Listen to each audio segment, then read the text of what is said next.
Greetings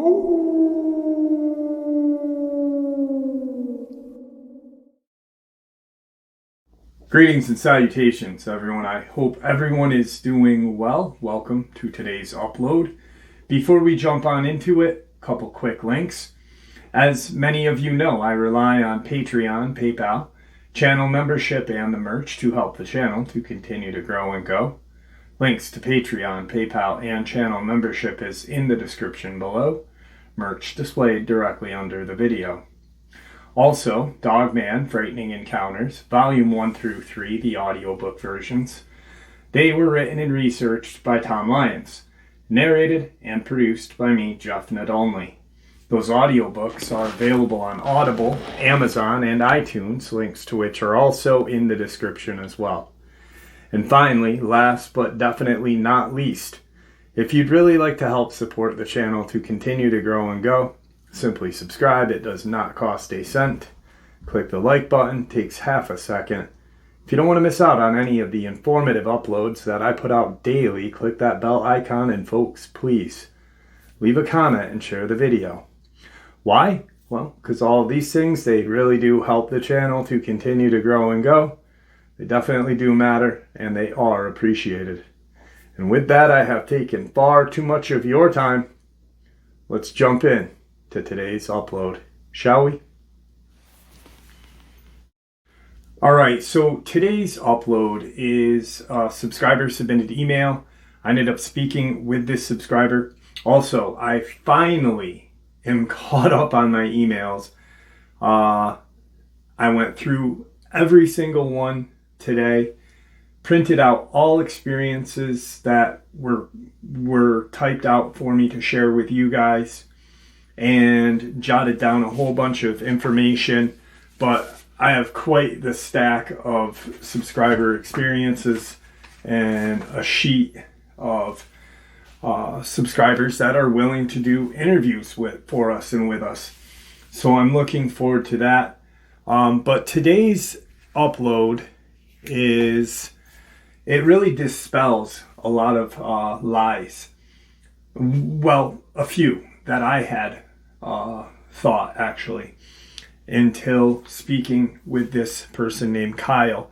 Kyle and his friend, who will remain nameless. He didn't even share his friend's name with me. Just because the fact that he got caught, his friend didn't, where they were. And they were on a government complex. So before we get into that experience, though, I want to quickly ask the audience, the subscribers, the family. We have two subscribers who are very ill. Mr. Shackleneck, many of you know him from the live stream. He is the man responsible for me having my shofar, and the other one that I have, actually. Kumbo Baker introduced me to them, and then Shackleneck made sure I got one. He had a stroke a couple days back, and he's on the mend. He's still with us, thank God. But if we could please say a prayer for him, because he is truly one of the nicest people that you could ever meet. Genuine, just a genuine good guy. Old steel worker, and just a big dude, but he's big and he's actually scary. He looks like a mountain man, for real. But he has the heart of a grandma. Really, just a fantastic guy.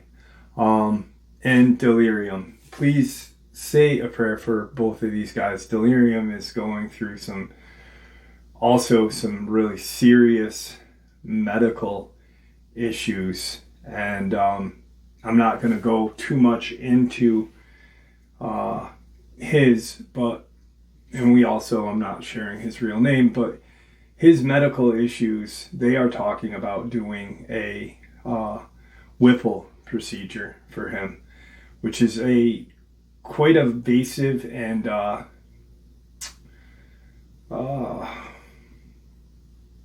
intense medical procedure.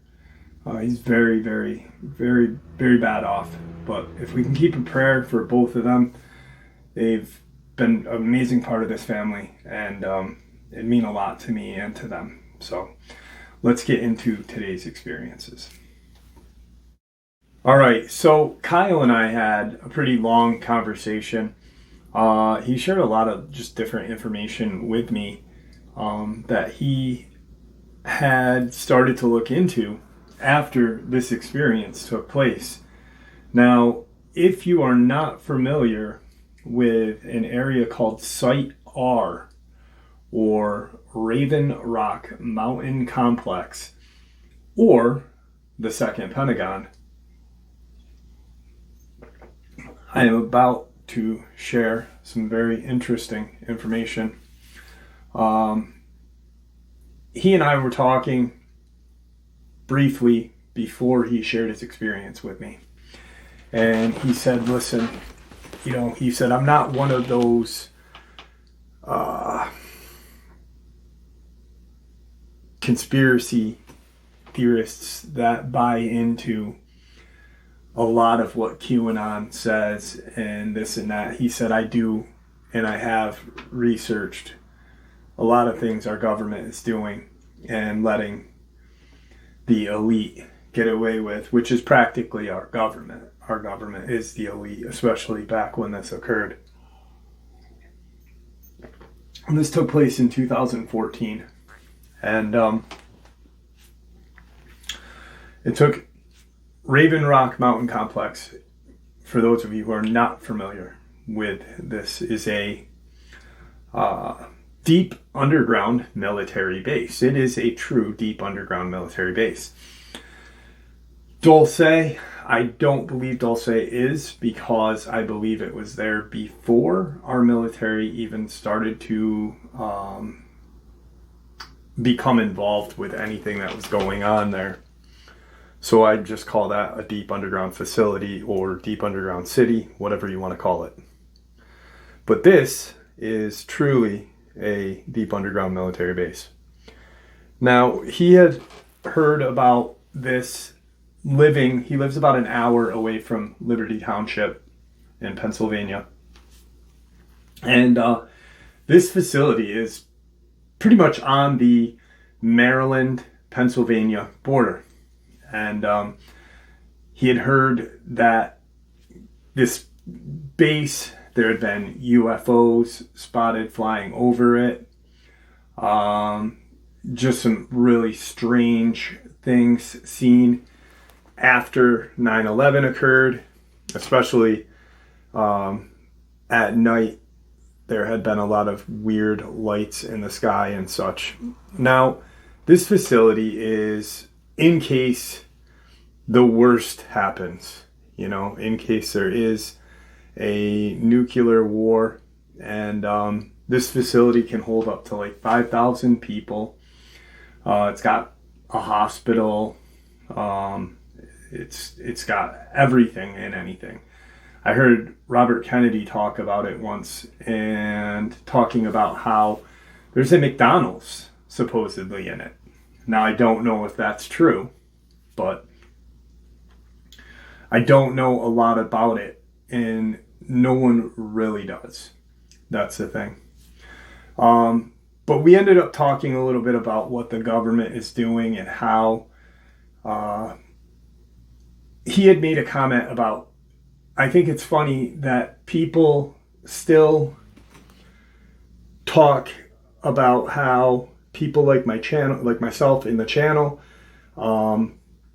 other channels like David Politis, How to Hunt, Steve from How to Hunt, and Dark Waters, whoever is serious about researching this and really does dedicate their entire life to this research, how we are looked at like we are crazy and how we are so distrusting of the government. And he says, it's crazy that one, people don't believe what's going on, yet the insidiousness is in the news every day about how, you know, these elites, and I'm not talking about our elected officials. I'm talking about the elites that run the elected officials.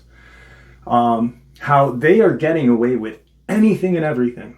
You know, a conspiracy is that, you know, they eat little kids and stuff, and you know, people mock that. Well, look at everything that occurs on a daily basis, and look how many of these people are still free, you know?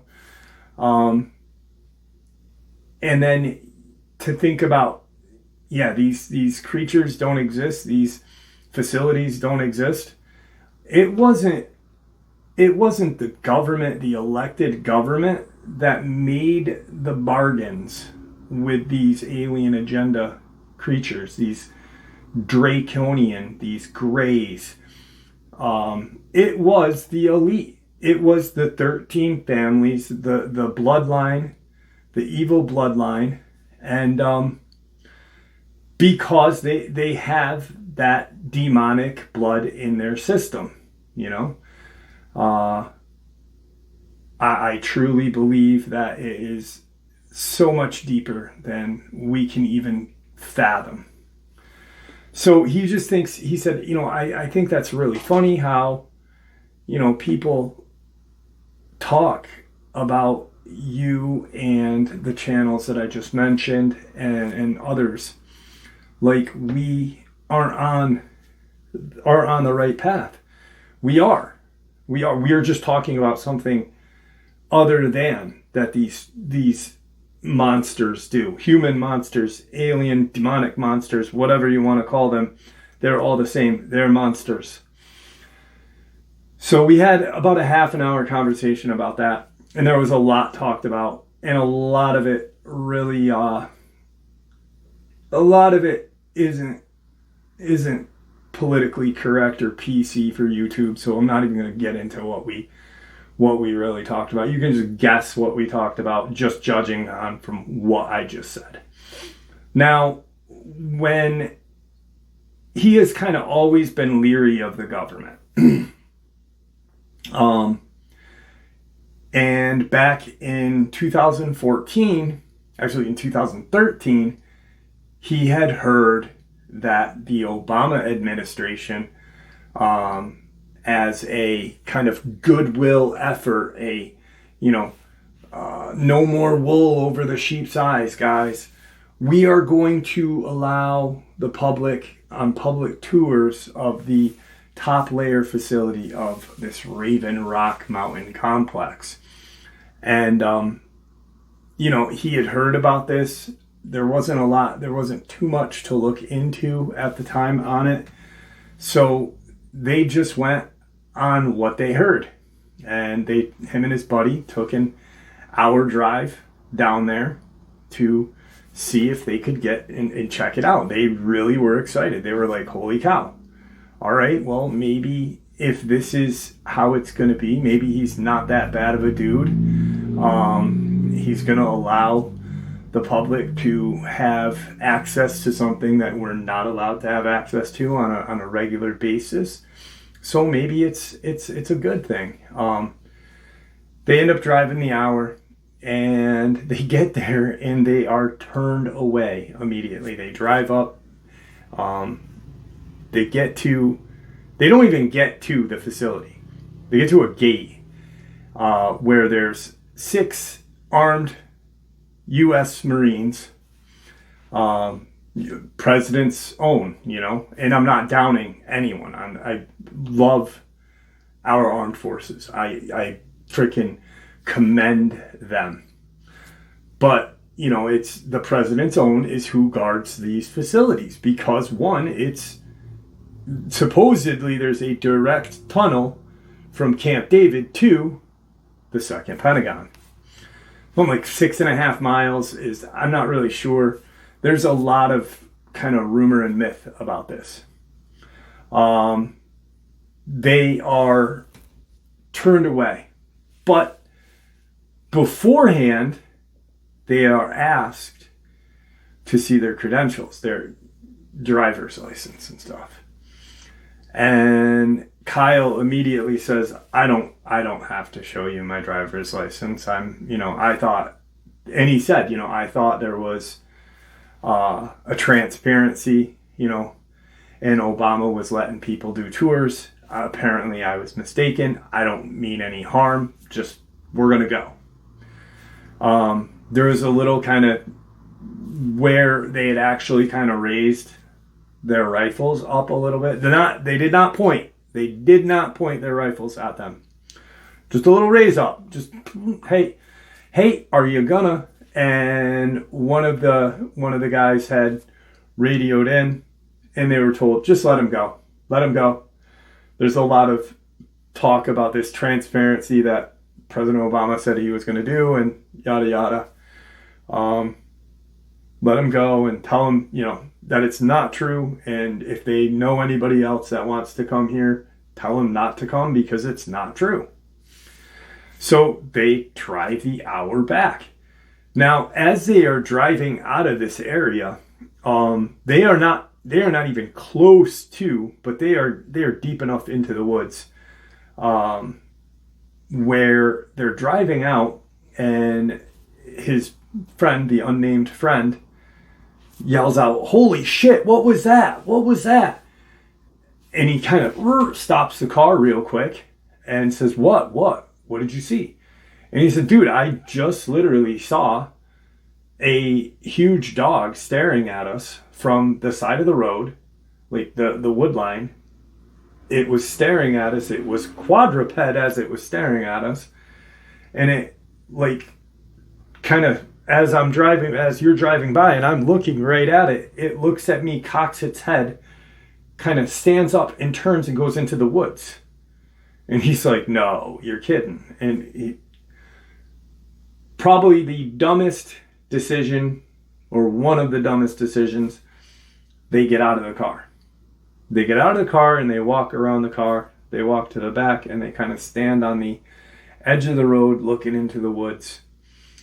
And they hear branches breaking and stuff, and they don't hear anything else. They just branches breaking.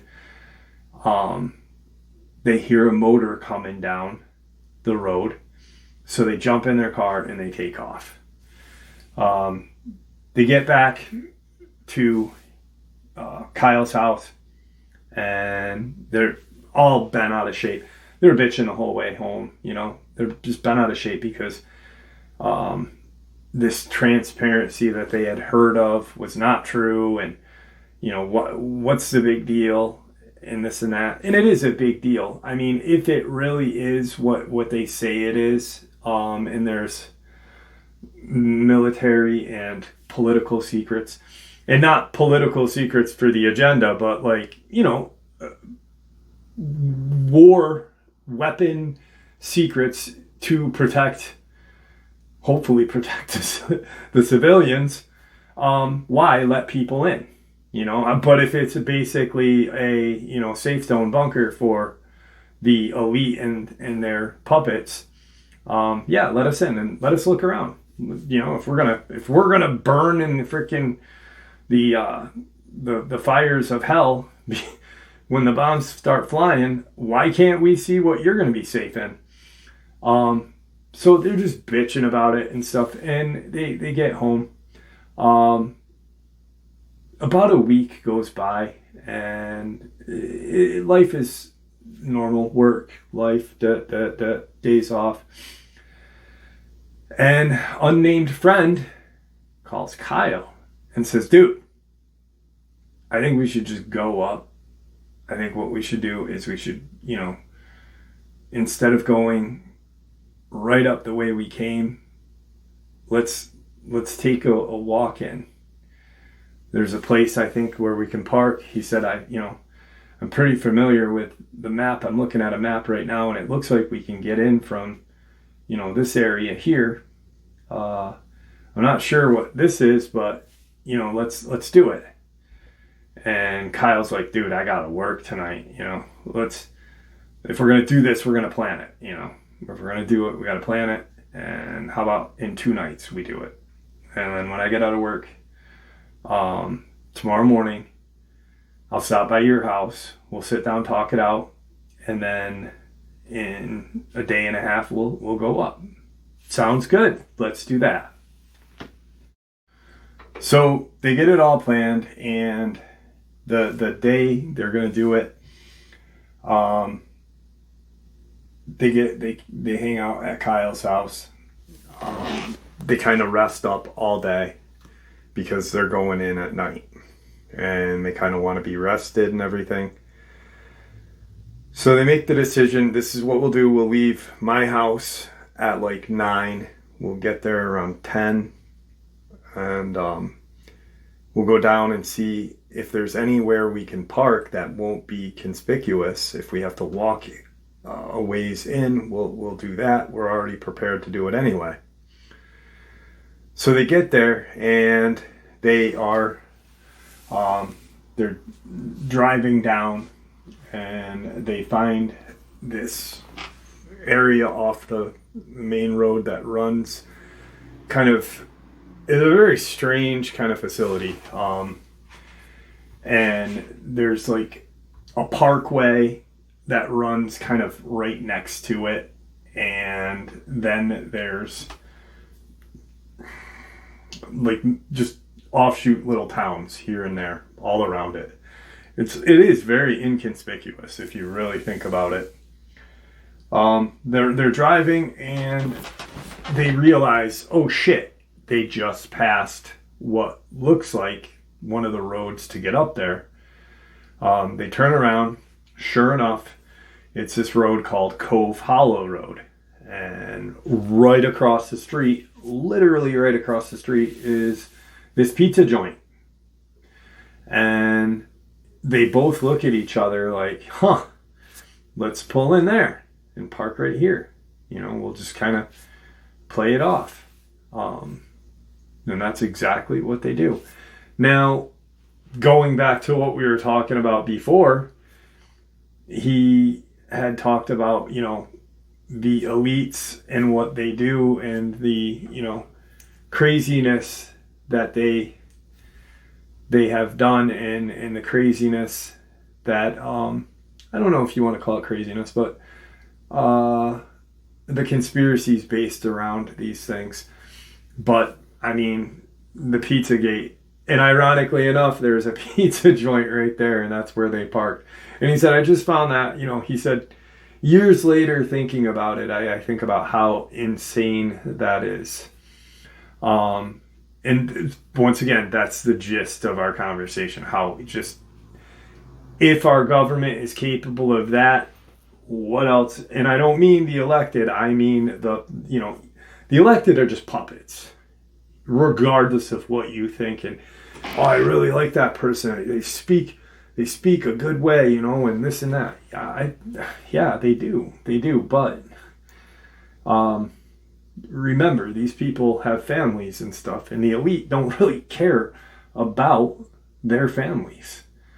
And they have power that, 400 years of power is pretty insane. Marrying into different families, making these family structures more powerful, and so it's a lose-lose for the puppets. The only ones that win are the puppeteers, which ironically enough are the ones that control these genetic facilities, the ones that control breeding programs, the ones that control Dulce.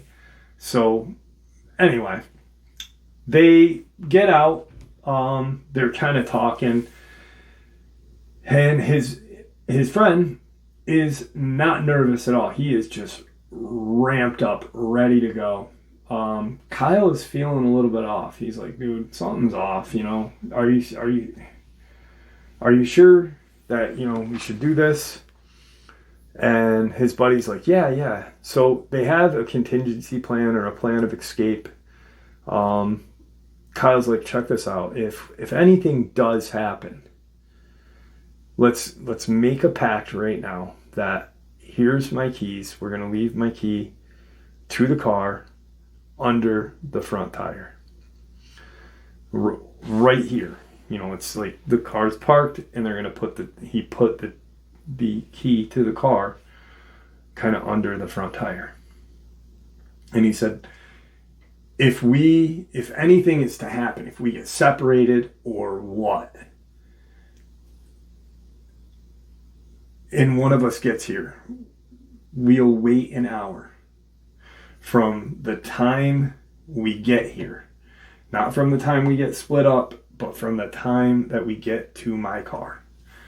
So if we get split up at 11:30 and one of us gets back to my car at 12:30, we wait until 1:30 for the other. And if the hour goes by, get out. Or if something really bad happens, and just get out, just go.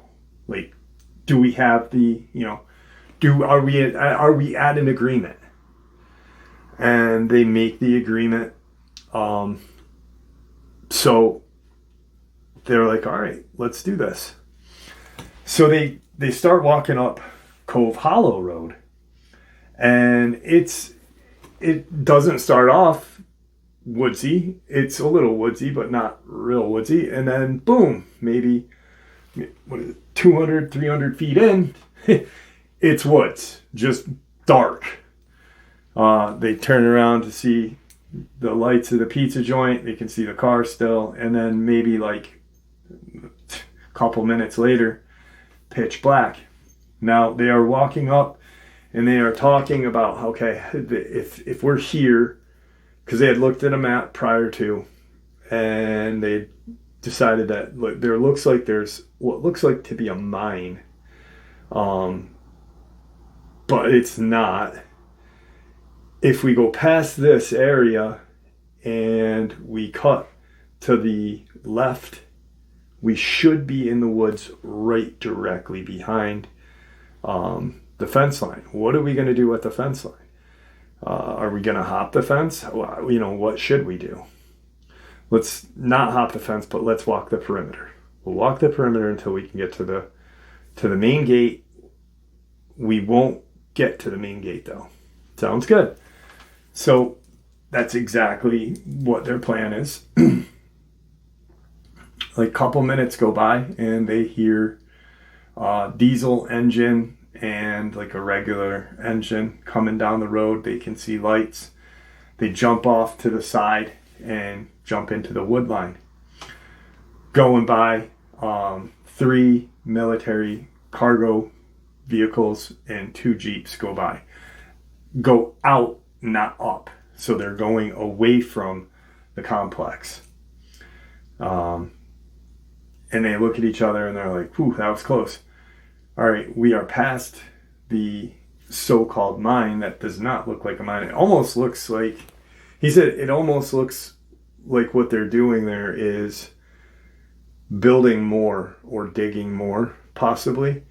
He said, I'm not really sure what they are doing. He said, but it's definitely a weird area. And it's strange that the public around the area doesn't talk about it as much either. So they're like, all right, we are here. Let's shoot up into the woods. And it's a hike. Once again, it's deep woods, southern deep woods. And just because it's in Pennsylvania, it's still in the southern part of Pennsylvania. So they're probably 10 minutes into the woods, and his buddy stops him and says, dude, I think there's someone walking aside of us. And he goes, what do you mean? He goes, I swear to God that I heard someone or something walking. He goes, and I stopped and it stopped. He's like, I'm going to walk, you stand and tell me if you hear it. And then I'm going to stop quick. And he's like, all right. And so his unnamed friend walks up a little bit and he doesn't hear anything. He's like, kind of yells up, "No, nothing." And he starts to walk up to get it to his friend. Kyle starts walking up to get to his friend. And instantly he hears the signs of something paralleling them.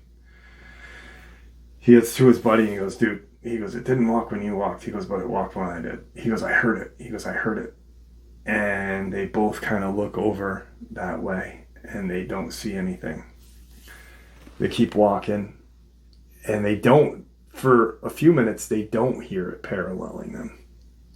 And his buddy brings up, he goes, "What if it's that thing that I saw?" He goes, what if it's, he goes, "I forgot all about that thing." He goes, "I forgot all about that creature." He goes, "Dude, it looked just like the Underworld movies." He goes, "It was a fucking werewolf." And Kyle's like, "Dude, they're not real. Come on, let's go." So they're walking, and they get to what they think is the base. But it's just this kind of like a 3-foot fence. And they walk right into it, tunk, and they stop because they can't see it. They look down and they're like, "Are we here?" And they're looking and they can't see any lights. They can't see anything. And they're quick, turn their flashlight on, just real quick, kind of, and follow it that way and that way, right and left. And they're like, this is like an old farm fence or whatever. This is weird. And they're like, "All right, let's jump it and get over and we'll walk the rest of the way up." And they get over this little fence, and they hear instantly as they're walking away from the fence, they hear a thud. And they both look at each other and they look kind of where the thud was. And they immediately see a set of yellow eyes staring at them, probably 50, 60 feet away. And they're about 8 feet in the air. Just these, self-illuminated eyes glowing right at them. And they hear a growl. And with everything they had, they just start running. As they are running, they can hear this thing still running after them. It is still growling at them. About 30 seconds to 45 seconds, which seems like minutes when you're getting chased by something like that, they instantly, floodlights come on from just boom, instantly. And they both stop. And for a second, they don't care about the floodlights. They want to see what's chasing them. And they both turn and look, and sure as shit, there is what we know as a Dogman. Kyle said it was roughly about 8 feet in height. It was a lighter brown from what he could see, with these kind of halogen looking spotlights. They were just this silver light. He said, but it was this light brown, almost a tan color, not that buff color, but a light tan, with no other kind of discoloration or no patches. And it was hair head to toe. The eyes were still kind of had the glow, even though the lights were overshining them. It clearly had a muzzle. Its ears were completely erect at the top of its head. And as it stops, and all three are looking at each other now, kind of sizing each other up, what are we going to do? What are you going to do? What are you going to do? And it's almost like the creature doesn't care about the lights either. It's just nothing even is remotely bothering this thing. And it looks at them and cocks its head. And Kyle said, I'll never forget how it cocked its head. It cocked its head and it looked at us for like a couple seconds. He said, but it did. It felt like a minute. It felt longer than what it was. He said it turned its head again and then it looked over my shoulder. And it kind of, he said, I don't know if they can smile. He said, I've heard people say they smile. He goes, I've seen dogs, you know, when they curl their lips, people call that a smile. He said, and that's exactly what this thing did. It did that kind of curled lip smile, dropped to all fours, and turned around and ran the opposite direction. Just gone. And as soon as it was out of my sight, he's like, I turned over my shoulder to look. He said, my buddy's still staring at this thing, you know, muttering to himself about what we had just seen. He said, I don't know how my buddy missed that look, but I didn't. He said, and I turned and looked. And he said, running down this short embankment, this small hill, is 6 to 7 armed U.S. Marines screaming. Like, he said, I turned, there was no noise. He said, the second I turned, it was like all chaos just came. He said, they're yelling at us, don't move, we will shoot. You're on federal government land. What are you doing here? And he said it was just like everything was stopped. Everything that had anything to do with the normal world, those Marines, the lights. He said everything stopped when that thing was present. It was like the silence, that Oz effect or whatever people call it, the silence, but magnified so much that when I turned to look, that's when they were screaming. He said, I looked at my friend and I said, run, run. And he said, my friend just took off. He said that Dogman went directly away from where we were standing. He said, my friend turned and went the exact same way we had just come. He said, I don't know if the shoe was on the other foot, if I would have ran. He goes, just out of fear of running into that thing. He said, but my buddy just took off. And he said, I didn't have a choice. He said, because by the time I turned back from looking at my buddy yelling, run, I was going to turn to see where they were and run kind of in the opposite direction of them and my friend to get back to the road. The second I turned, boom, they're right there. They are right there. And he said, I don't know why they were armed. They could have drawn up on me. He said, but they didn't. They said, do not move or we will shoot you. You know, a bunch of other kind of threatening comments. So I stopped and immediately they put handcuffs on him. He does not resist. Obviously, what are you going to do? You know, 6 or 7 armed Marines. Are you going to resist? Are you, you know, the only other thing you can do is run and pray they don't tackle you or kneecap you, you know. He's like, so they cuffed me up. One of them told me that I was under arrest, that I was in really big trouble. And we proceeded to walk the way they had just come. they actually put me between them. And, it was a couple minutes walk. He said, he was asking questions. He's like, how did you guys know that I was here? And one of them, the one that had said he was under arrest and a lot of trouble, none of them other than him spoke to him. He had said, like,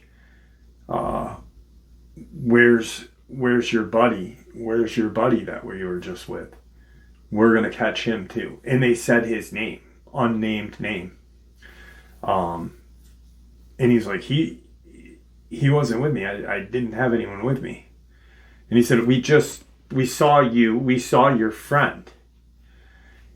And he thinks about it for a second, and he goes, if they saw my friend, then they saw that creature.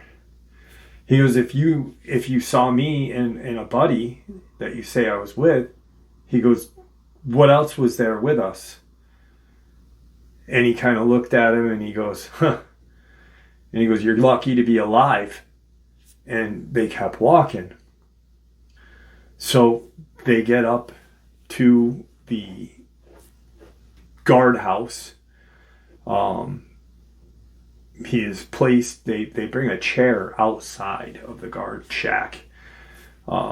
He said the room was the building itself outside of the fence line. And never once, even though he was physically detained, never once did he go behind that fence. He said that the shack was pretty large. It was about 20 feet by 20 feet squared. So it was a rather large kind of guardhouse. He said, but they didn't bring me in. They put me in a chair outside. There was a kind of O-ring attached to the wall where they had cuffed me. And at the one that, once again, none of the other people talked to him. They looked at him and kind of smirked, gave him like a smirk. The one that had said, you are under arrest and you are in very big trouble. He had gone in and he could see him on the phone and he's just thinking, I'm fucked. And he comes back out and he says, we have a ride coming for you. He said, we already know who you are. He pretty much rattled his name, his address, everything and anything that was of any kind of necessary identification. And he said, listen, we know your buddy was with you. We're going to find him tonight in those woods. Or he will be found by something else that are in those woods, and you know what I'm talking about. So if you value your friend's life, you'll tell us where he is. And he's just kind of sitting there in shock, like, okay, so they did see it. They did see it. And he goes, what was that thing? And the Marine goes, I don't know what you're talking about. He goes, I'm talking about your friend. He goes, do you value your friend's life? He goes, it's best that we find him now. He goes, he shouldn't be in those woods alone by himself. He goes, I'm surprised you guys made it up here. And he's just sitting there like, spit it out, like, tell me you saw this thing. And he goes, I didn't have anyone with me. He goes, I don't know what you're talking about. He goes, it was just me. Knowing that his friend, hoping that his friend would get back to the car, wait the hour and leave. He's actually hoping that he doesn't wait and just goes. About 20 minutes of sitting there, getting minorly interrogated. A Pennsylvania State Police SUV shows up. State trooper gets out, looks at him as he's like chained to the O-ring on the outside of the building. starts talking to the Marine and says, all right, so where and what are we going to do with him? Is he going to go to court with me for trespassing? County court, what do you want to do? And he goes, I get him back to your barracks. I'll notify you when I hear what our head of command want to do with him. Sounds good. All right. Uncuffs him, puts him in his cuffs, puts him in the SUV, and they're driving out. And the state trooper's like, you're in a heck of a lot of trouble, bud. He goes, Jesus. He goes, you could have gotten shot. He goes, they could have shot you right then and there, and it would have been, no ifs, ands, or buts. They might not even told anybody that they shot you. You just would have disappeared.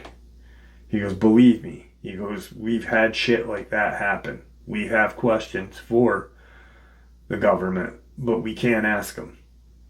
He's like, you're not the first person to come up this way. He goes, you're definitely not the last. He goes, but there's people that have been up here that we are aware of that, their families had contacted us telling us where they had went. And, now they're no longer reachable. He's like, I don't know what you did, but he goes, you're damn lucky.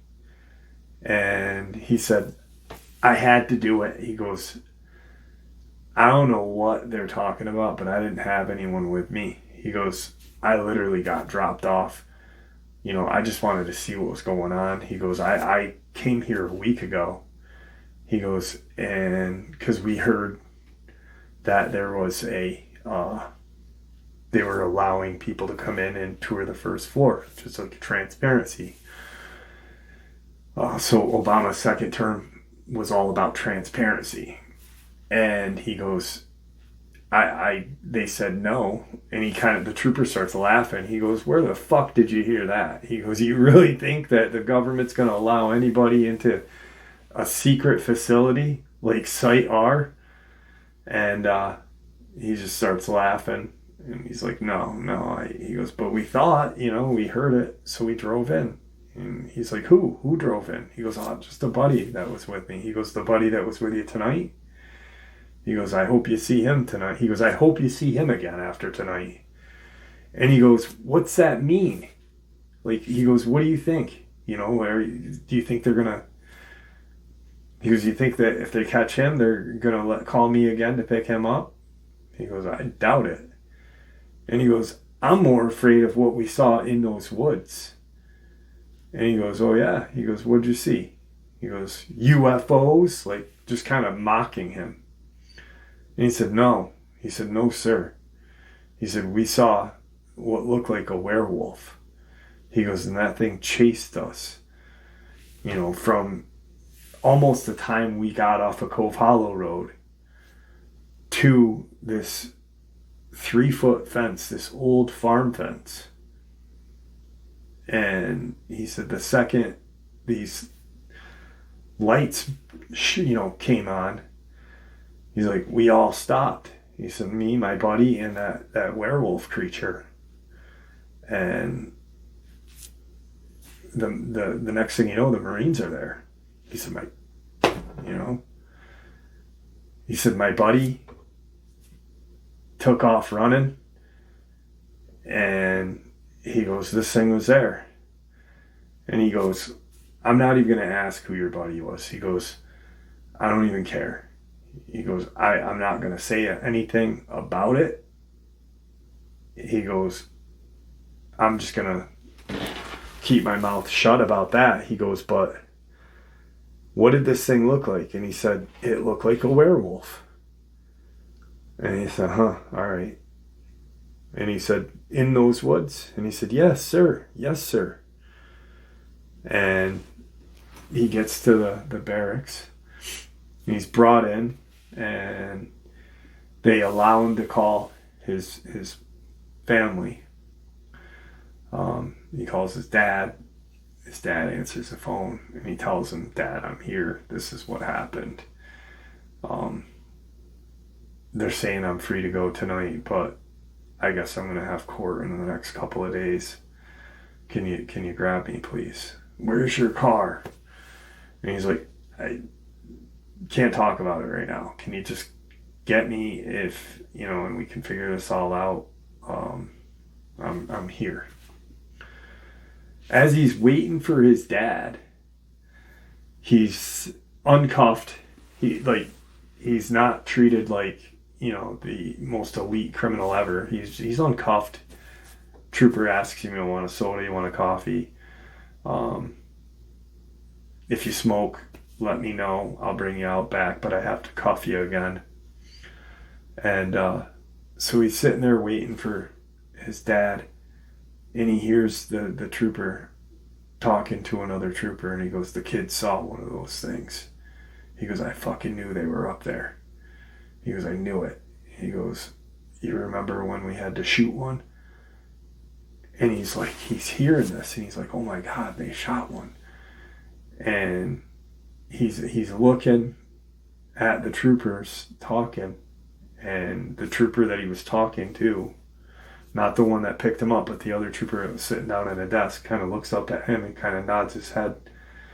And he quickly turns his head back, and he comes back, and he's like, "Listen," he goes, "you are going to have court, but unfortunately you are going to sit in front of a federal judge." He goes, "It's not going to be in state or county hands as of this point."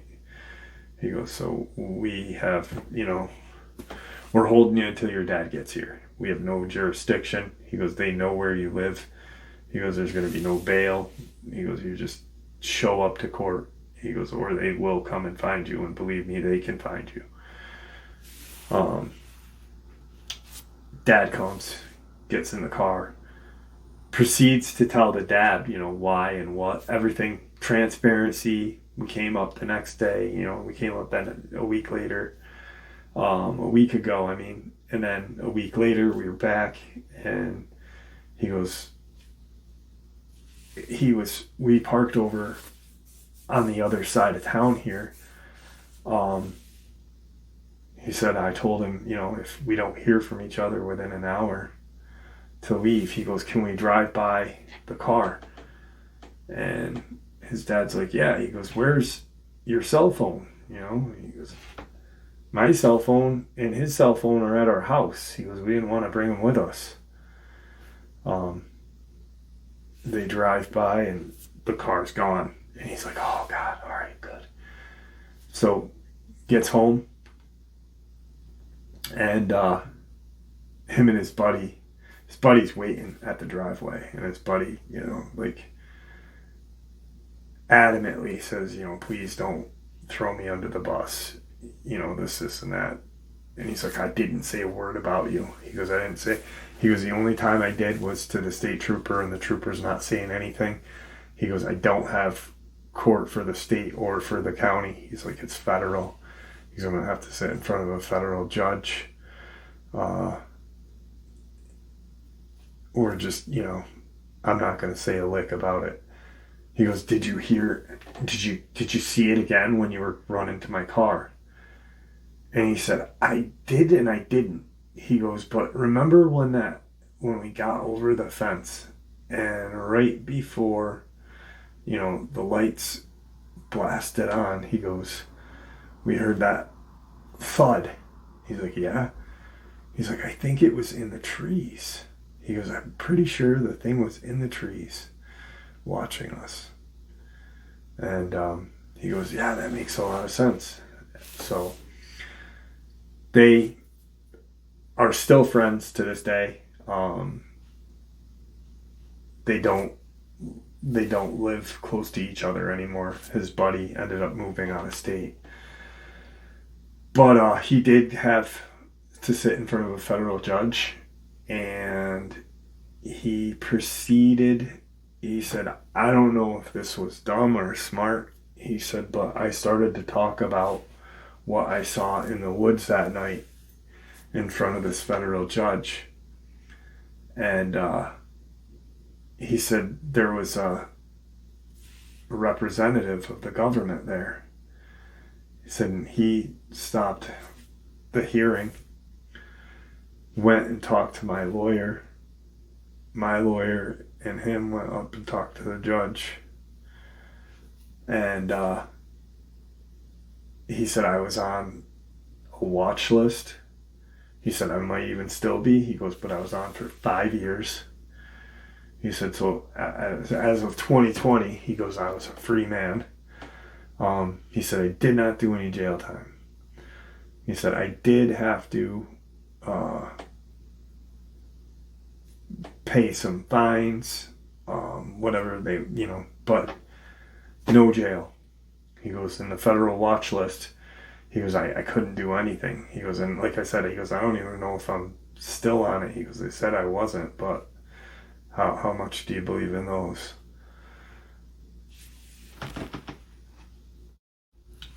So everything's cleared up. Not cleared up, but he's no longer eligible. They didn't even hit him like with a felony or anything. They hit him for trespassing on private government property, resisting arrest of government law enforcement, and something else, like it was something stupid. He said it was like almost like a littering. He goes, it was just so dumb. And it was almost like the representative was trying to, but he said, I should never even brought up the Dogman that I saw in the woods that night. He said, because I might not have been on a watch list. He goes, I'm pretty sure, he goes, that if I didn't, I'd be okay. He goes, because we didn't go beyond that main fence. He said, I end up finding out about that little wire fence, though. He said that little wire fence is some sort of, when they crossed it, when they got over it, it has some sort of detection in it, either a vibration or a weight or some sort of, and that's what kicked the lights on. But he said, that Marine said they knew we were there. We were there longer than, we knew that we were going to get busted. So it was pretty intense. He said, my thing is I wonder if the way they were acting, I wonder if they have these creatures that are chipped, that are usable by the government, and to monitor those woods around these facilities. He said, I heard you talk about the Eye of Quebec. He goes, where that island is, where there's a deep underground military base up in Canada. He said, and supposedly the Canadian government uses Dogman up there, as Canadian and U.S. government use Dogman to, patrol. He said, what if they do that, He said, it just, none of it makes any sense. But in actuality, it does, because if shit did hit the fan, and like Victor said, that some are chipped, not all, and if that is true, they would use these things to patrol the lands beyond. You can't, have a couple of Marines go out in the woods and hunt down,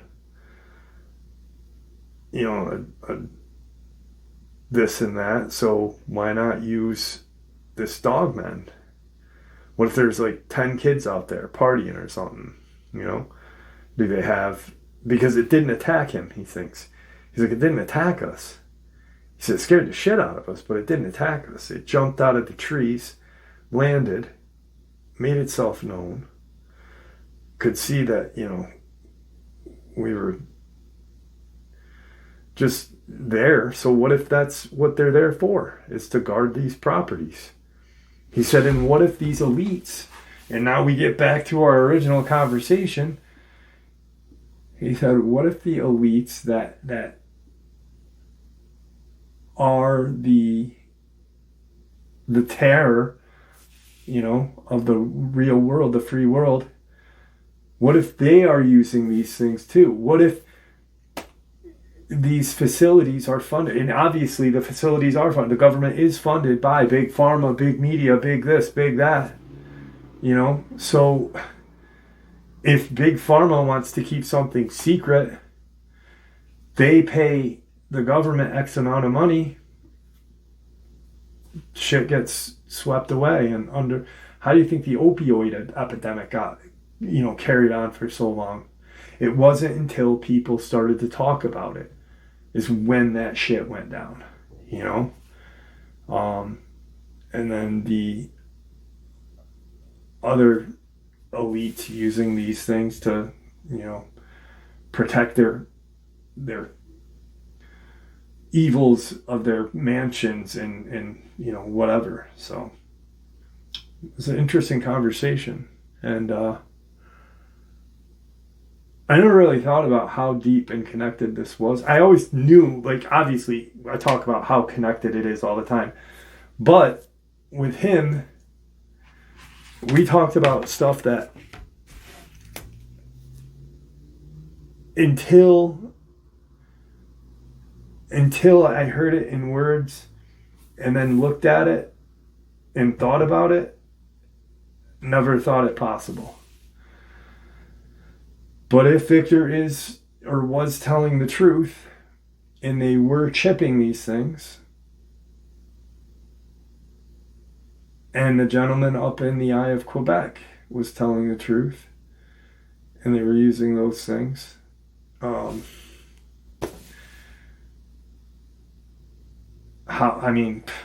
public will never know. We will never know. That'll be their nasty secret. But it makes sense to use them to protect. And like I said, 6 Marines going through a huge forest, or a couple dogmen. Time and money.